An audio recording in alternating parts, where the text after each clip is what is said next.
ನಮಸ್ಕಾರ. ಟಿವಿ9 ಡಿಜಿಟಲ್ಗೆ ಸ್ವಾಗತ. ಮಾವಿನ ಹಣ್ಣು ಅಂತ ತಕ್ಷಣ ನಮಗೆ ನೆನಪಾಗೋದು ಕೋಲಾರ ಜಿಲ್ಲೆಯ ಶ್ರೀನಿವಾಸಪುರ. ಅತಿ ಹೆಚ್ಚು ಮಾವಿನ ಹಣ್ಣನ್ನು ಬೆಳೀತಾರೆ ಅನ್ನೋ ಕಾರಣಕ್ಕೆ ಶ್ರೀನಿವಾಸಪುರವನ್ನು ರಾಜ್ಯದ ಮಾವಿನ ತವರು, ಮಾವಿನ ಕಣಜ ಎಂದೆಲ್ಲ ಕರೆಯಲಾಗುತ್ತೆ. ಆದರೆ ಇತ್ತೀಚಿನ ದಿನಗಳಲ್ಲಿ ಶ್ರೀನಿವಾಸಪುರದಲ್ಲಿ ನಡೀತಾ ಇರುವಂಥ ಒಂದು ಬೆಳವಣಿಗೆಗಳನ್ನು ನೋಡಿದ್ರೆ ಒಂದು ರೀತಿಯ ಆತಂಕ ಹುಟ್ಟಿಸುವಂಥ ಬೆಳವಣಿಗೆಗಳು ಅಲ್ಲಿ ನಡೀತಾ ಇದ್ದಾವೆ. ಏನದು ಅಂತ ಹೇಳಿದ್ರೆ, ಮಾವಿನ ಹಣ್ಣಿನಿಂದಲೇ ಪ್ರಸಿದ್ಧಿ ಪಡೆದಿರುವಂಥ ಶ್ರೀನಿವಾಸಪುರದಲ್ಲಿ ಇತ್ತೀಚೆಗೆ ಮಾವು ಕೃಷಿಯಿಂದ ಅಲ್ಲಿನ ಮಾವು ಬೆಳೆಗಾರರು ಹೊರ ಹೋಗ್ತಾ ಇದ್ದಾರೆ. ಅಂದರೆ ಮಾವಿನ ಮರಗಳನ್ನು ಕಡಿಯೋ ಮೂಲಕ ಮಾವಿನ ಕೃಷಿಯನ್ನು ತಿರಸ್ಕಾರ ಮಾಡ್ತಾ ಇದ್ದಾರೆ.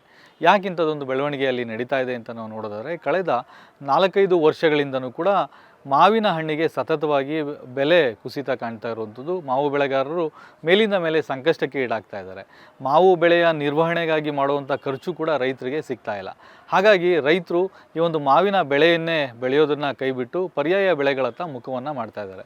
ಇನ್ನು ಕೋಲಾರ ಜಿಲ್ಲೆಯಲ್ಲಿ ನಾವು ನೋಡೋದಾದರೆ, ಕೋಲಾರ ಜಿಲ್ಲೆಯಾದ್ಯಂತ ಸುಮಾರು 50,000 ಹೆಕ್ಟೇರ್ ಪ್ರದೇಶದಲ್ಲಿ ಮಾವನ್ನು ಬೆಳೆಯಲಾಗುತ್ತೆ. ಅದರಲ್ಲಿ 30,000 ಹೆಕ್ಟೇರ್ ಪ್ರದೇಶದಲ್ಲಿ ಕೇವಲ ಶ್ರೀನಿವಾಸಪುರ ಒಂದರಲ್ಲೇ ಮಾವನ್ನು ಬೆಳೆಯಲಾಗುತ್ತೆ. ಜೊತೆಗೆ ಬೇರೆ ಬೇರೆ ವೆರೈಟಿಯ, ಅಂದರೆ ತೋತಾಪುರಿ ಇರ್ಬೋದು, ಅಥವಾ ಮಲ್ಗೋಬಾ ಇರ್ಬೋದು, ಅಥವಾ ಮಲ್ಲಿಕಾ ಇರ್ಬೋದು, ಈ ರೀತಿಯ ಬೇರೆ ಬೇರೆ ವೆರೈಟಿಯ ಮಾವಿನ ಹಣ್ಣುಗಳನ್ನು ಶ್ರೀನಿವಾಸಪುರದಲ್ಲಿ ಬೆಳೆಯಲಾಗುತ್ತೆ.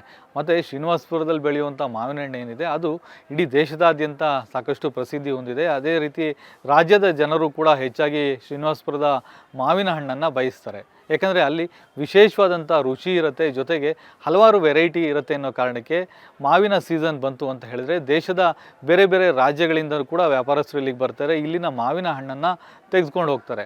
ಆದರೆ ಕಳೆದ ಕೆಲವು ವರ್ಷಗಳಿಂದ ನಾವು ನೋಡೋದಾದರೆ ಮಾವಿನ ಹಣ್ಣಿಗೆ ಬೆಲೆ ಕುಸಿತ ಆಗ್ತಾ ಇರುವಂಥದ್ದು ಮತ್ತು ಬೇಡಿಕೆ ಕೂಡ ಸಾಕಷ್ಟು ಮಟ್ಟದಲ್ಲಿ ಕಡಿಮೆ ಆಗ್ತಾ ಇದೆ.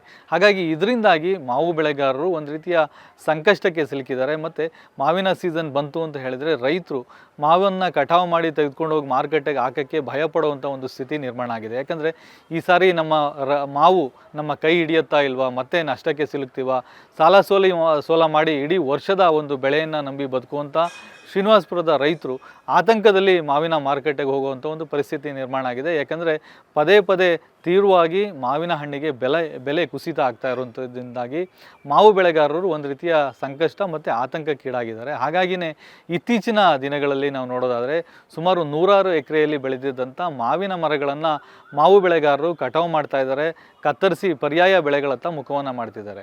ಇದಕ್ಕೆ ಪ್ರಮುಖವಾದಂಥ ಕಾರಣ ಅಂತ ಹೇಳಿದರೆ ಮಾವು ಬೆಲೆಗೆ ಪದೇ ಪದೇ ಬೆಲೆ ಕುಸಿತ ಆಗ್ತಾ ಇರೋಂಥದ್ದು. ಹಾಗಾಗಿ ಕೇಂದ್ರ ಮತ್ತು ರಾಜ್ಯ ಸರ್ಕಾರಗಳು ಮಾವು ಬೆಳೆಗಾರರ ಬೆಂಬಲಕ್ಕೆ ನಿಲ್ಲಬೇಕಾದಂಥ ಅನಿವಾರ್ಯತೆ ಸದ್ಯ ಎದುರಾಗಿರುವಂಥದ್ದು. ಯಾಕೆಂದರೆ ಶ್ರೀನಿವಾಸಪುರ ಮತ್ತು ಕೋಲಾರ ಭಾಗಗಳಲ್ಲಿ ಹೆಚ್ಚಾಗಿ ಮಾವು ಸಂಸ್ಕರಣಾ ಘಟಕಗಳಿರ್ಬೋದು, ಅಥವಾ ಮಾವು ಆಧಾರಿತ ಕಾರ್ಖಾನೆಗಳನ್ನು ಇಲ್ಲಿ ಸ್ಥಾಪನೆ ಮಾಡೋ ಮೂಲಕ ಮಾವು ಬೆಳೆಗಾರರ ಒಂದು ರಕ್ಷಣೆಗೆ ನಿಲ್ಲಬೇಕಿದೆ. ಜೊತೆಗೆ ಒಂದು ಮಾವಿಗೆ ರಾಷ್ಟ್ರೀಯ ಮಟ್ಟದಲ್ಲಿ ಮತ್ತು ಮಾರುಕಟ್ಟೆಯಲ್ಲಿ ಒಂದು ಬೆಲೆಯನ್ನು ನಿಗದಿ ಮಾಡಿ ಆ ಮೂಲಕ ರೈತರ, ಮಾವು ಬೆಳೆಗಾರರ ನೆರವಿಗೆ ಸರ್ಕಾರಗಳು ನಿಲ್ಲಬೇಕಾಗುತ್ತೆ. ಇಲ್ಲದೆ ಹೋದಲ್ಲಿ ಶ್ರೀನಿವಾಸಪುರ ಸೇರಿದಂತೆ ಬಹುತೇಕ ಕಡೆಗಳಲ್ಲಿ ಮಾವು ಬೆಳೆಗಾರರು ಮಾವು ಕೃಷಿಯಿಂದನೇ ದೂರ ಸರಿಯುವಂಥ ಆತಂಕ ಎದುರಾಗಿದೆ. ಹಾಗಾಗಿ ಸರ್ಕಾರ ಈ ಬಗ್ಗೆ ಮುನ್ನೆಚ್ಚರಿಕೆಯ ಕ್ರಮಗಳನ್ನು ಕೈಗೊಂಡು ಮಾವು ಬೆಳೆಗಾರರ ರಕ್ಷಣೆಗೆ ನಿಲ್ಲಬೇಕು ಅನ್ನುವಂಥದ್ದು ಮಾವು ಬೆಳೆಗಾರರ ಆಗ್ರಹ ಆಗಿರುವಂಥದ್ದು.